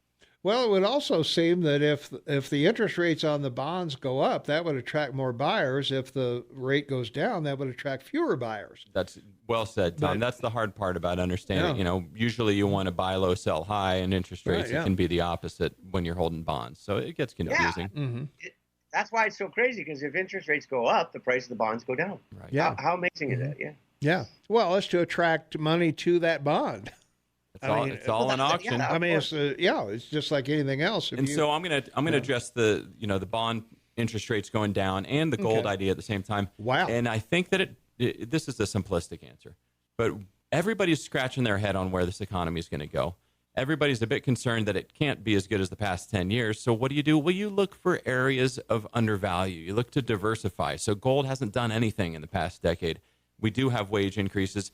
There's some rational arguments you can make for having a position in gold. If you don't, hey, we got no extra money, I just made a big 401k contribution, or I had a liquidity event, it's time to get in the market. And then in terms of the bond situation, well, people get older. What do we do as advisors? We put them more into bonds. I mean, it's a formula that we can't get away from because we're fiduciaries and we need to lower the client's risk. Right. And the people with money are getting older, and so we're migrating them from what was once an aggressive portfolio, especially right now. It's a great time. You meet with somebody like, I'm going to retire in a few years. Stock market's driving me crazy. I think I got enough. Okay, let's diversify. And so that's putting downward pressure on these bond yields. You don't get as much money, but you kind of got to blend it with something, right? You can't. And it's safe. Yeah. Right. Well, it's safe, and it'll probably meet inflation in most cases. Well said. In some ways, it's a proxy over a long term. You're not gonna lose, but you're not gonna gain a lot over the long term. Yeah. It's not exciting stuff. Now, Tom, you mentioned something about bonds that I think it's worth just taking a moment to investors, because everybody probably holds some bonds. Unless you're in an all stock, 100% aggressive, you're going to hold bonds. You're probably going to hold them through a fund. You're probably going to hold them through a brokerage house. And when you hold a bond, that means you loaned your money to a company or a federal institution, and they are going to pay you back in the future. And along the way, they're going to make regular payments to you according to this interest rate. It's a neat deal. If they go bankrupt, you still are a creditor in that bankruptcy hearing. I don't think I've ever had a client. I got my clients out of Puerto Rico bonds before the problem hit, but most all my clients have gotten paid back in any such situation. So they are safe. They are a safe way to invest. Here's the bad news, though. In our world, in our digital world, where we have everything accessible online, and you can go and look at your account right now, you can see what it's worth to someone else. You can see what that bond would sell for before it matures to somebody else today, right now, at this price. And that moves around a lot. So people that say, stock market's driving me crazy, and I look at them and they're all in bonds, you should be able to say, well, you shouldn't really worry about it. So long as these companies do the deal that you asked for, it's going to work out. The problem is it doesn't work that way. So secondary market liquidity, short lesson there. Hold on to your hats. You just can't get away from it. Yeah. All right. We got to take a quick break. When we come back, Shane will give us his insight on this very interesting topic. So stay tuned for his amazing insights and monetary knowledge coming up. Don't touch that dial. All right, we are back 19 minutes after the hour. Shane Matauban, half man, half amazing, is going to dazzle us with his brilliance on bonds and whatever else we've got here, along with Mike McCormick's in the house as well. So, Shane, you're on. Yeah, I just wanted to get Mike's opinion, because the U.S. does still have a AAA rating on its sovereign debt. But, the interesting thing, I think, Mike, too, with regards to this issue with the Fed and the decision today, was the debt ceiling thing that was dealt with. Because, it now tells the world the U.S. isn't going to have any difficulty, in the foreseeable future till 2021 July about, the debt ceiling, right? Paying our bills, yeah. Yeah, Right. so clearly it tells the rest of the world, oh, come buy our debt, right? Don't you agree? I do. And it's, Tom and I have used this euphemism, I think, since I was on the air. Yeah. U.S. is the tallest midget in the room. And right now we are the world's leading economy. And last month, a bunch of the world's central banks had meetings, and they all said, we're just going to hold on and wait and see what the U.S. does, and we're going to do whatever they do. Yeah. So it's a good time to be a U.S. citizen. Yeah. The other AAA rated countries, Australia, Canada, Denmark, Finland, Germany, Luxembourg, Netherlands, Norway, Singapore, Sweden, and Switzerland. There's no Iran in there. There's no China. There's no North Korea. There's no South Korea. I think you need to have a stable democracy in order, That's what I think is probably one of the key elements. And as hearing, Canada and Australia having a heavy commodity backing really helps as well. That's true. Yeah. So, let's see from our text line. Let's see. Well, yeah, I could do this, I guess. The liberals are constantly redefining terms. Epic, for example. So here's my definition of racist. Racist is a person who wins an argument or debate with a liberal. However, an extreme racist is a person who always wins an argument or debate against a liberal. By this definition, I'm anti-extreme racist. Shane and Tom, be careful. The left may soon be calling you racist. Have a good one, Steve-O. Okay, so we will. Let's see, Mike, target funds, yay or nay? Oh, that's a great question. Yeah? Thanks. Yeah. First, explain what target funds are. I certainly will. So again, through a retirement plan, you've got a limited menu of things to invest in. They want you to focus on your job. It's not an opportunity to day trade. Right. And so they're giving you an option for what's the 80% solution, right? It's a diversified, well-managed, or low-cost, in some cases, hopefully both, basket of stocks and bonds. Well, over time, as I said, we're moving clients into safer assets because the time that they want to use them is getting closer. That's what we do. We have less time. We don't want to have the opportunity to lose money. We want to make it more conservative. A target date fund is a basket of stocks like a mutual fund or exchange traded fund that will change over time just according to that. So as you get closer to your retirement age, your portfolio, your basket will automatically be selling risky things and buying less risky things. And the idea is that you don't need to pay attention. The idea is that you can take your statements and throw them out for 20 years so long as you make your contributions and you wake up in retirement and it's all going to be rosy after all. Is that a good idea? Yeah, I think it is. Now, it's not a good idea for all your money. Yeah. That's what I was the caveat. Well, the other thing I was going to say, it's a good idea based on your administrator and who you have it with. Well, the idea is it's a low-cost, well-managed fund. Right. Right. That would be true. There's missteps that happen in there. So when we say yay or nay, pick accordingly. Right. And so I do use and recommend that people use in their retirement accounts these target date funds up to a point. And the caveat, as I said, was not all of your money. This is just one strategy. Another strategy is I'm going to buy Netflix, Amazon, Google, and let it ride there too. Or I'm going to day trade, or I'm going to invest in real estate, or I'm going to buy CDs. I think that what's nice about this is you can make regular contributions to that plan, and you can have a really high probability of getting the market returns, which most investors don't get. That's the dark secret of our business, is that most investors don't play average. Yeah. The euphemism is, most golfers are not bogey golfers, but they're all trying to be par golfers. Right. So on your way to trying to be par, you're a double bogey golfer. If everybody just said, I'm just going to try and be a bogey golfer, everybody would play better. Everybody's fine. Yeah. Yeah. If I can break 100 on the first 4 holes, I'm a happy camper. Well, high score wins when you play with me, Tom. That's right. Yeah, best ball. Yeah. That's right, yeah. Hey, that one's in the lake, that one's in the woods. Yeah, go ahead, Shane. You had a thought? Well, no, it's interesting you made a comment. I just wanted to make this observation. Day trading. Yeah.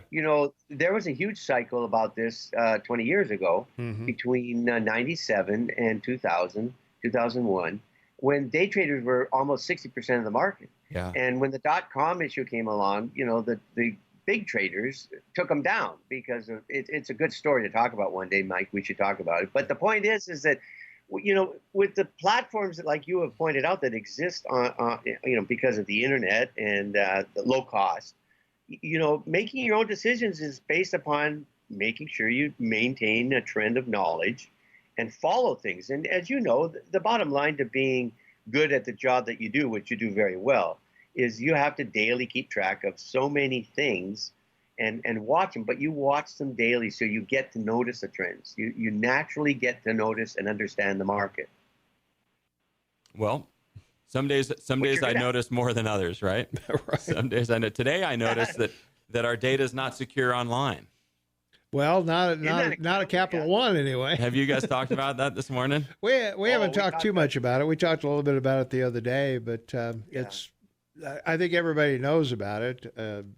What struck me is that this is an example of somebody that was not a terrorist, not well organized, not necessarily highly skilled. This was an average Joe. This is somebody out of the movie Office Space or whatever, right? That was just going. And they had some level of mental illness. Found a firewall, and just got in and got a bunch of stuff. And apparently it's still tokenized and isn't. It's not going to be any different than, my data was taken by compromised by Equifax. Right. I'm probably not going to get a $20,000 settlement. It's just no. It's $125. They got a settlement for $400. We talked about this the other day. Good. Yeah. Good. $425 million. So if you want to, call up and find out, you may get up to $150. You got to be on hold for 4 hours and file in triplicate to file it. Yeah. Right. So the reality is that we can't protect your data. And as somebody in my position, that's one I'm really having a hard time swallowing. So why, if you can't protect data of 100 million people? Yeah. Why is Experian and Equifax and TransUnion taken as gospel at the bank? Oh, I mean, I imagine this is politics, right? I mean, these are the guys that don't want to be in the news, and they're the masters of the universe, kind of thing. We've got to come to a head on this one. An earlier caller had a great point about healthcare and how we got to come to a head on that. The data privacy thing, either we need to figure it out and be able to secure it, or we need to figure out a method where the value of our data goes down. Yeah. Right? There's an interesting one. What if everybody could get my Social Security number, date of birth, but they couldn't do anything with it? Yeah. Right? What if there was some way to do that? Yeah. We really, as an industry, need to get on top of this because I'm a fiduciary for my clients. Where should I put my money that it's going to be safe? That's going to be safe. Yeah. Well, it's on the cloud right now. There's no way to not have your financial data on the cloud. The way that these things are evolving. And apparently, any middle management office worker, disgruntled person can tickle it if they want. Yeah, well, that's the situation here. One of the things I think, because we have so many people that are victims of identity theft, there should be a process that's easier, because it's almost impossible to clean your credit with these three agencies. That we've got a FICO office here in town. They should have a consumer kiosk. Sure. And treat you like you're at the spa when you have a problem. Yeah, there you go. Yeah. Very good call. Cucumbers on the eyes and the whole 9 yards. I want the latte and the foot rub while you're working on my stuff. Got it, man. We'll go down there after the show and get that going. All right.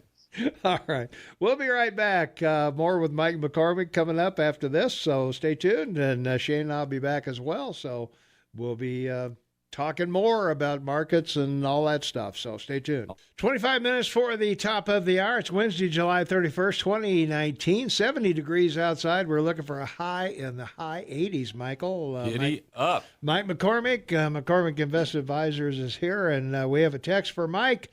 Would you invest in real estate or stocks? Yes. Okay. Absolutely. That's the short answer right there. Lit up right there. Given enough time, you will make money in both. Yeah. So it depends. If you want the snap, judgment right now, disclaimer. If you own real estate, if you enjoy owning and managing real estate income properties, if you are savvy, I like that. I think that the boom that Bozeman's got, if you understand where the opportunities are, maybe you have a home down in Santa Fe or some of the Sun Belts, play the retirement curve. What are the trends? People aren't building big houses anymore or whatever. If you're savvy and have those skills, I think you're gonna have more comfort in taking the ride, because there'll be you're signing up for one ride or the other. If you have a job, if you have things to do during the day, if you manage your cash flow well and won't have to loot the account when it goes down. I want you to get a diversified, low-cost portfolio, and maybe accentuate a few areas that might work out well, given where we are in the cycle. So what's nice about the world today is that we have such good information that you can really waste a lot of time trying to outsmart all the other millions of people that are asking the same questions, right? True, yeah. So the answer is a little bit of both would be the best. Well, you can go with real estate stocks too. There's plenty of there's plenty of big builders that are on the exchange, S&Ps and wherever. You can get a great dividend off of a REIT. There's certain tax advantages for owning them outside of retirement accounts. Be careful; that's complicated. Sure. So you don't have to go and get your hands dirty, and that's what I always have a conversation with people. You know, if I've got clients where they're related to somebody that's in the business of construction, we talk about, a rental property could work out well. There's good tax benefits to it. If somebody has, manicured hands, we're not going to be talking about getting into real estate. If you have one rental property, paying someone else to manage it will tank the returns. It over long term. Yeah, you'll be better off doing something else. Well, that's what I was thinking. You could go with commercial real estate. You go with if you're a large investor, you have a lot more like options. That. Yeah, right? You have more options. And I do think that diversifying. I've always talked about Helena. Yeah. If Bozeman continues to grow, Helena, our state capital, will grow also. And if you look at the valuations there, they're really good. They got an airport. They got a college. It's warmer. Okay. The lake sounds like a place to be. I mean, there's a lot of good towns in Montana there too. There's a lot of government. Well, they pay, right? They do. Let's take a phone call. 522-TALK is the number. Caller, thanks for waiting on the air. You're on the air. What's up? Well, good morning, gentlemen. Hey, Pete. Morning, Pete. You guys are talking about bonds. It seems to be all at the federal level. I remember reading, some time ago. I mean, all you heard was people talking about the municipal bonds and the tax benefit of municipal bonds. And I'm wondering how that's all going down in this day and age with the, how does San Francisco, how are they going to fare with municipal bonds? Are people buying them? L.A., Seattle, Portland, Baltimore, Detroit, Chicago. Are they having a problem? Great question, Pete. Great question. Overall, municipal bonds have been great in the context that they don't move around much. They're not very volatile. There's very little default risk. We've seen Puerto Rico's been the exception. Certain communities in the Rust Belt have had issues over time. But in most cases, everybody's been paid back, even taking those rides. So, A, it's a safe asset that doesn't move around a bit. B, they haven't paid jack squat in a decade either. That we haven't seen a yield, in my mind, that's been attractive. And now that we've got Trump's new tax regime, there's even more reason to say, okay, after taxes, is a 2% return doing anything for you? No. So I see them more as being as diversified plays for big investors. Institutions have to hold them. Places to park large bits of money for a period of time. If you're savvy, you can get in and find a community that might have some headline distress like you're alluding to. But, as much as San Francisco's got problems, as much as there's, homeless problems in Portland and whatever, these communities have been so resilient even through the downturn. If San Diego, my hometown, I'd go back to visit during the recession, and they just stopped maintaining the boulevards and all the stuff died.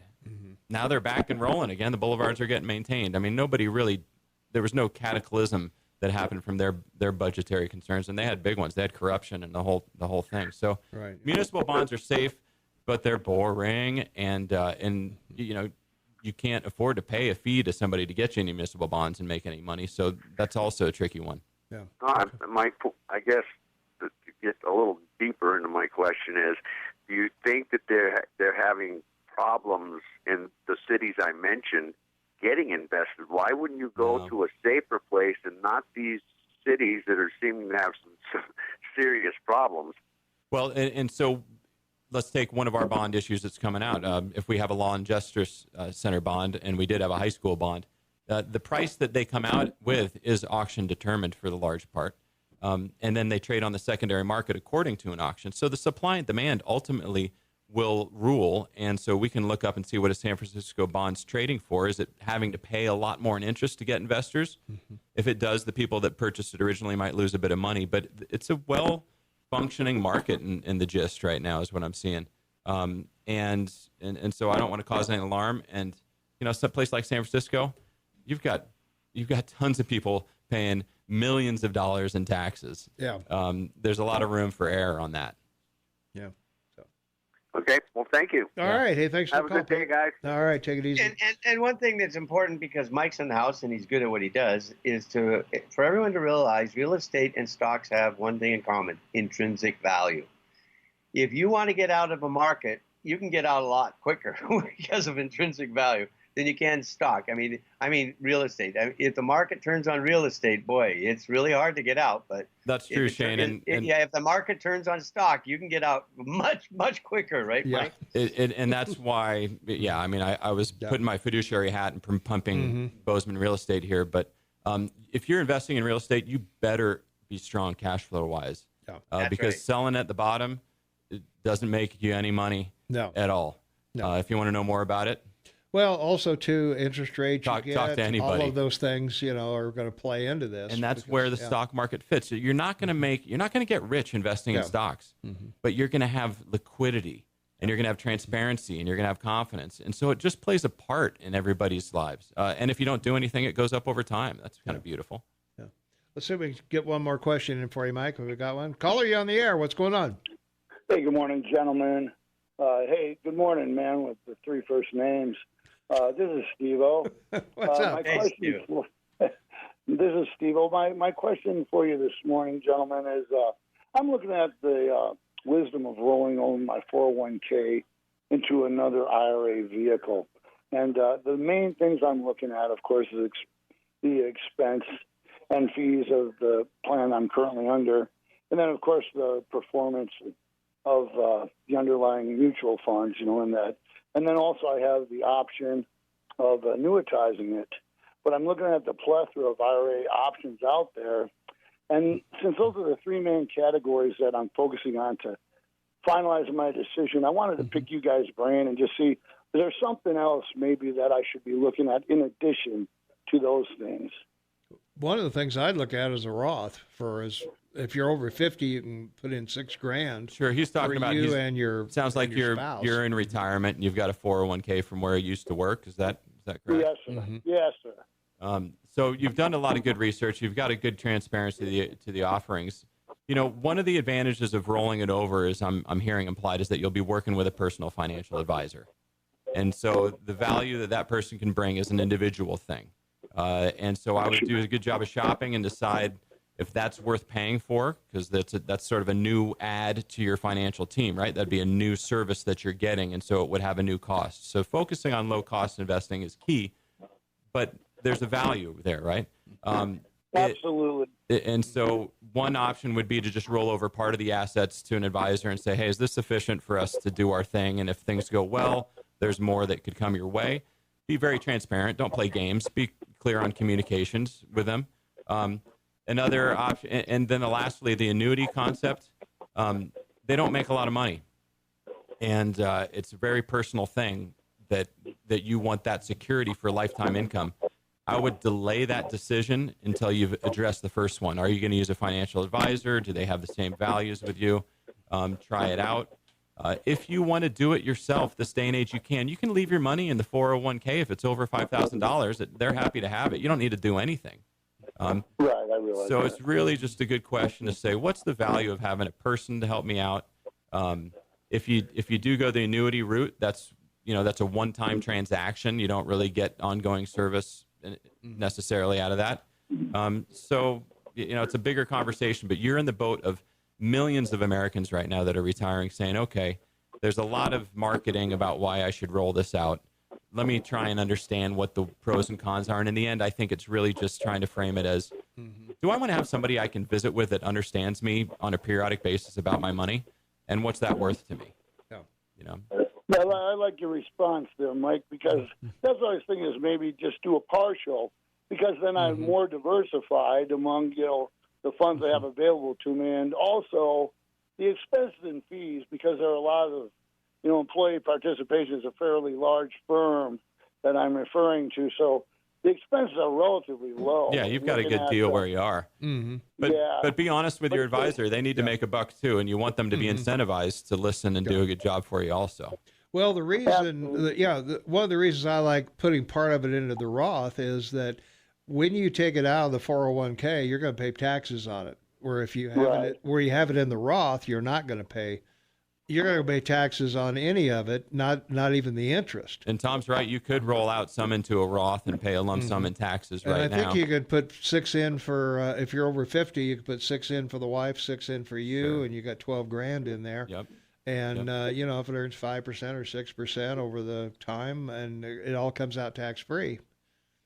Right. Yeah, Tom. I definitely consider the Roth option, especially looking at my, projected, taxes, what they're going to be, down the road. Sure. So I appreciate that advice. Yeah. Hey, that's well, it's nice if you it's really nice if you have an emergency. The car breaks down or something. You got to take $1,000 out of the Roth. There's no penalty for it. There's no tax implications or anything else. Yep. So it's kind of nice. It's kind of like a savings account that earns a pretty good return on investment. Yep. And for young savers, I do only recommend go with the Roth option in your 401k. Yeah, absolutely. Yeah. Right on. Yeah, that gave me some more things to mull over, but that's pretty much the direction I was heading. Thank you for confirming that. And Tom, Shane, Mike, don't be racist.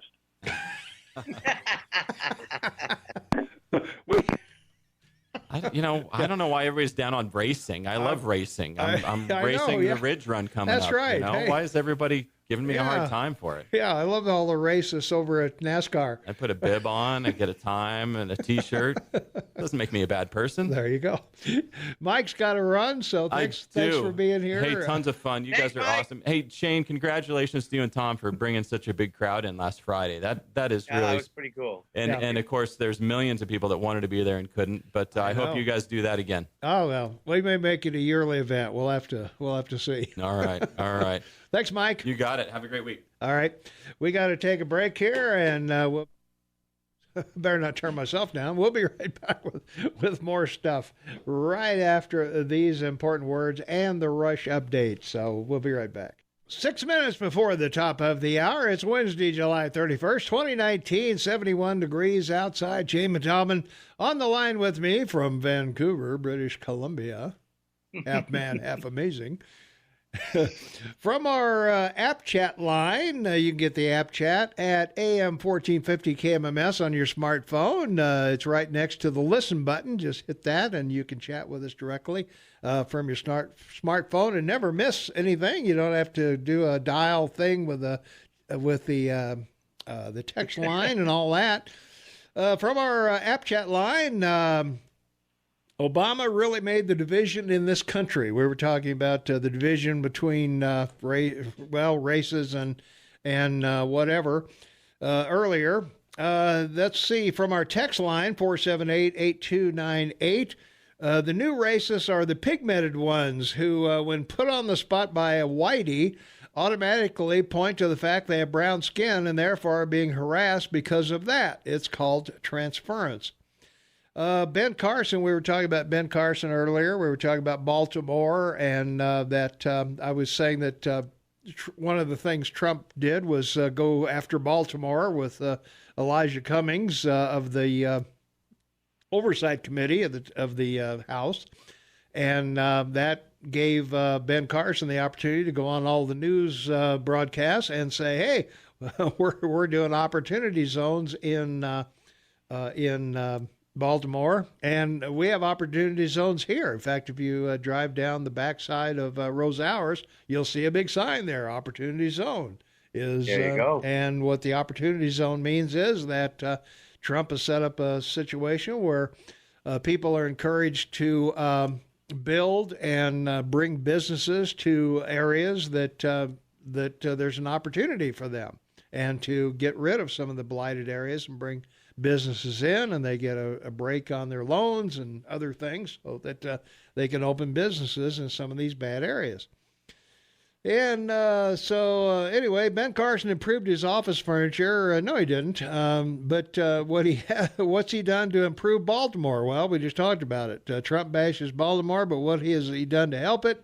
Well, opportunity zones, as is the is the start at the moment.